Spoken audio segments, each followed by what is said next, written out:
So today we're talking about this one right here, Korg's Kaoss Replay.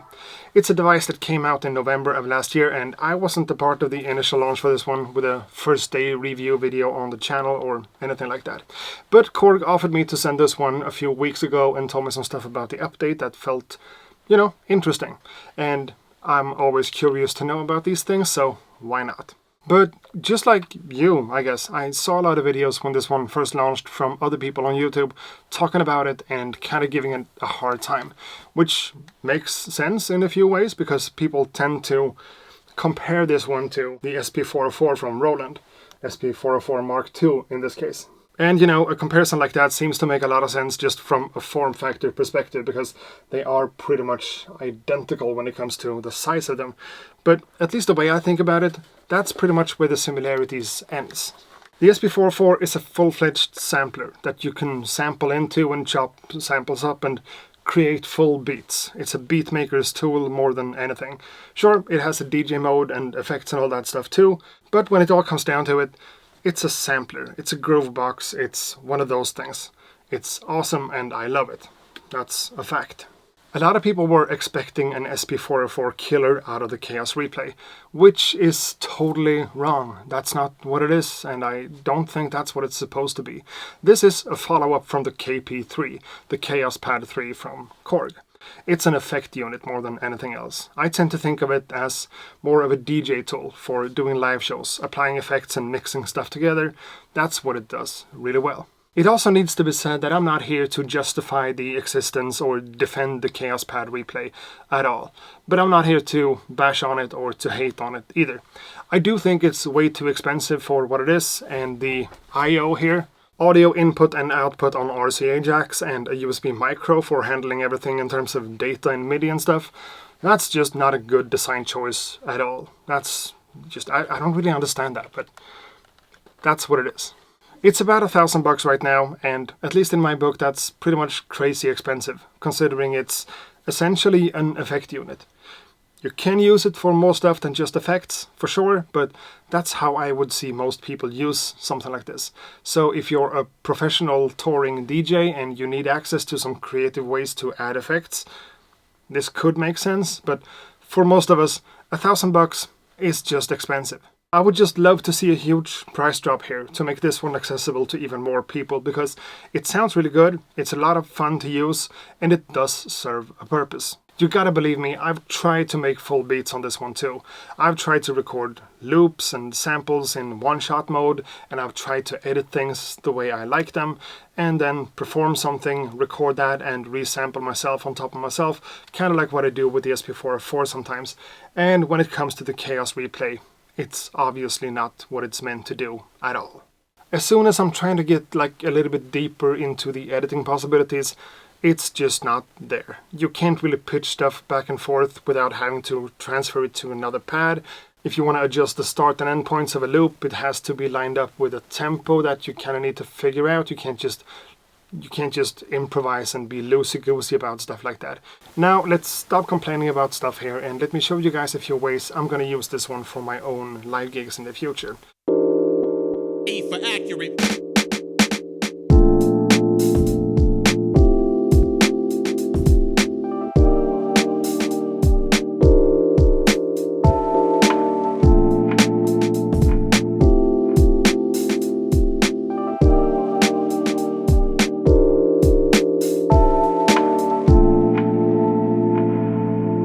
That's of course one way to do things. Just take one of the groups and load the entire thing up with one-shot samples over the 16 pads.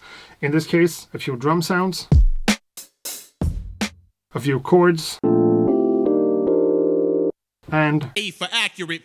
some other stuff that goes together with everything. And as long as all the one-shot samples here are all prepared and set up in beforehand and just loaded into this, it works great. The velocity sensitivity can be adjusted in a few ways, and it's pretty responsive to play for some nice and easy finger drumming stuff like that. In my case, I would do something like that in between different tracks, so maybe I'm kind of DJing between two different beats, and I'm throwing something like this in the mix. Kind of cool, kind of fun, and it works great. And since the pads can hold one-shot samples, loops, or full tracks, here we have full songs and a few one-shots. In this case, the pads are assigned to this fader over here. And all the one-shots to this one. And that enables me to do stuff like this. And then I put all the instruments together, and you'll hear my howdy-doody one-man band.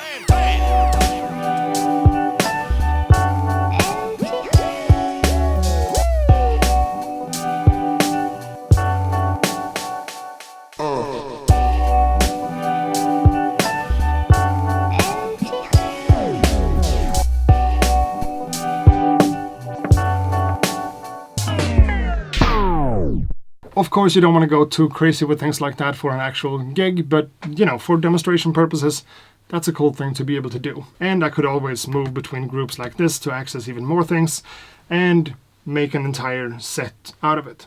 And the way it's set up right now, all we're hearing is the Korg Kaoss Replay as it is. Nothing is really hooked up to the input back here, and all the files we're listening to comes from the SD card in the unit itself. So imagine if I had this hooked up to an SP404 or maybe an MPC or something like that. I could add even more tracks and beats and one-shots and loops and juggle back and forth like that and create this really versatile system. And all these Kaoss effects that I'm using on the Kaoss Replay affects the input signal too. So that could be a really cool way to think about this. But I have another way to use this one too. This is one of my tracks divided into two different stems. One with just the drums and one with everything else.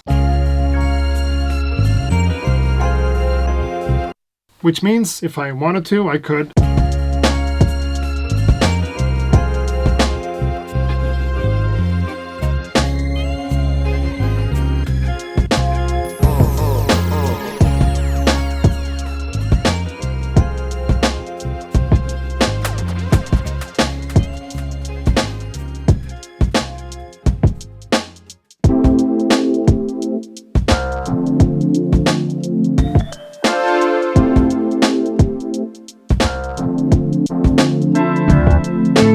you know, something like that. Keeping the drum loop going and replacing the stuff that goes on top, either manually like I tried to, or maybe synced up over BPM, maybe to something external, maybe to something internal.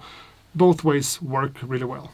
Now, if we keep thinking about this one as more of an effect unit than something we would use to produce music or make beats on, I think we are, again, on the right track. Compared to the KP3, which is really old by now, it's now cool to be able to play the actual music from the device itself. Loading samples and tracks and one-shots on the device has a purpose, for sure. But of course, the built-in effects here is pretty much the unique selling point. I think they added about 81 new Kaoss effects in the latest update, which is really cool. Some of them are super useful, some of them are a little bit too experimental and crazy for my taste, but let's try a few things out on one of the beats in here.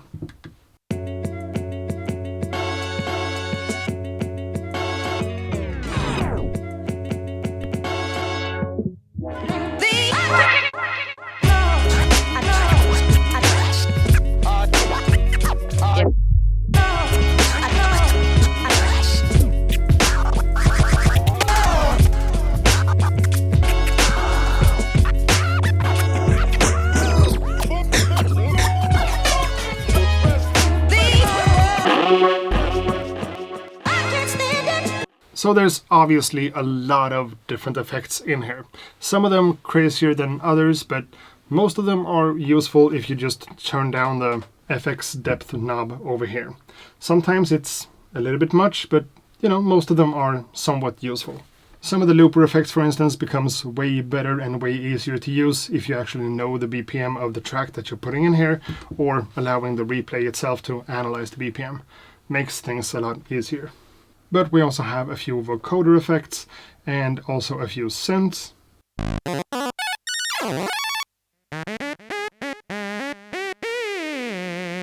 And since the latest update here, they all play back chromatically, which is better than what it used to be, but they're still not that useful, honestly, but cool to have. A bunch of different filters and mod effects and LFO sync stuff, some grain effects.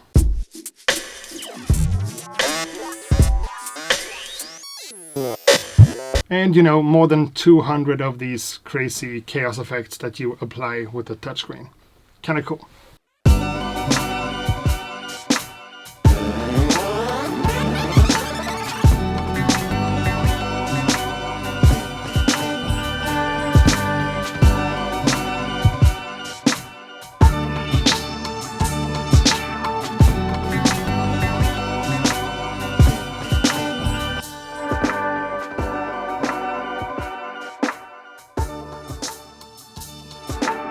They also added this metronome in the latest update that sounds really promising for us producers, but it doesn't really work as you would want a metronome to work in a DAW or a standalone Groovebox.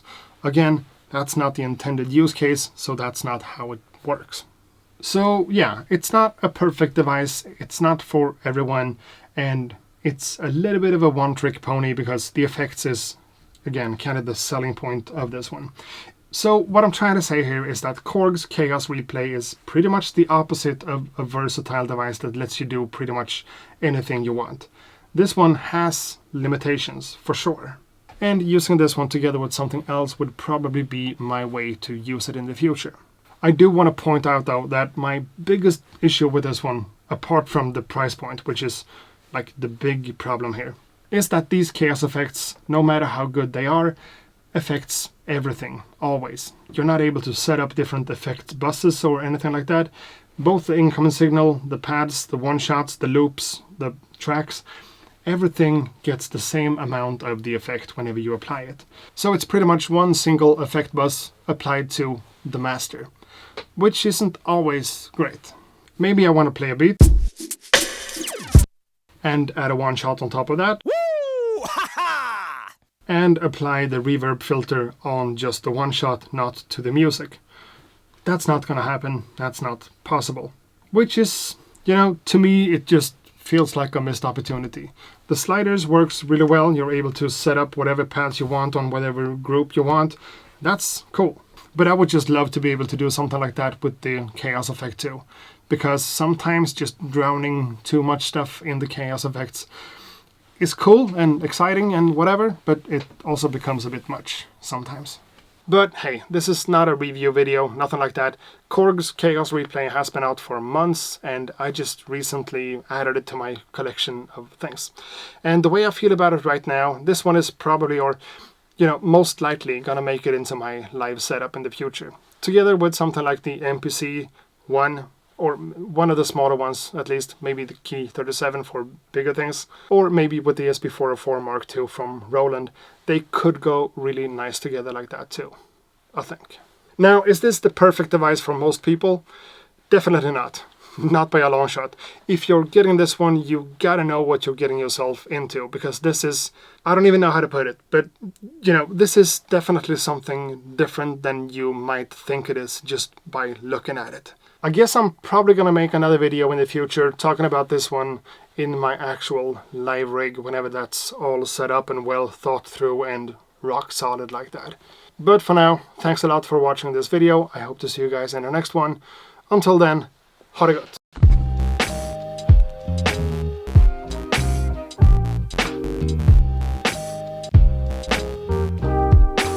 Accurate beats.